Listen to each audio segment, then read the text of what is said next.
WTOL 11 is committed to protecting our water. Let's bring in Chief Meteorologist Chris Vickers. Chris, what can you tell us about this week's algal bloom outlook? Yeah, some interesting numbers that have come out just this week. And of course, we continue to monitor this now that we're into early August. Those blooms continue to grow larger and larger. Now, the algal bloom that is visible is actually measured to be about 180 square miles large. And that has actually shrunk a little bit over the past week. Now, that cyanobacteria bloom still detected near Maumee Bay up to Stony Point, Michigan. At this point, those toxins are still below the recreational limit. But we can visibly see this now from outer space, and this is some of the latest high-resolution satellite imagery. And here's the healthier portion of Lake Erie. If we get closer to the western basin, west of the Lake Erie Islands, over into the Maumee Bay Basin, that is where we can see that more greenish tint to the water visible from outer space. So what does it mean going forward? Recent weather, it has been very dry, and the severity index of that algal bloom has actually been trending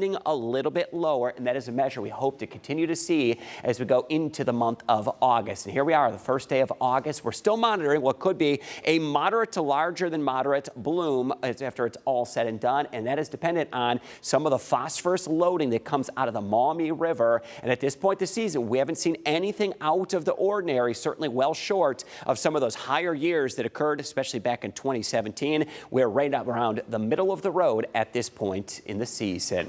That's a look at our latest algal bloom update.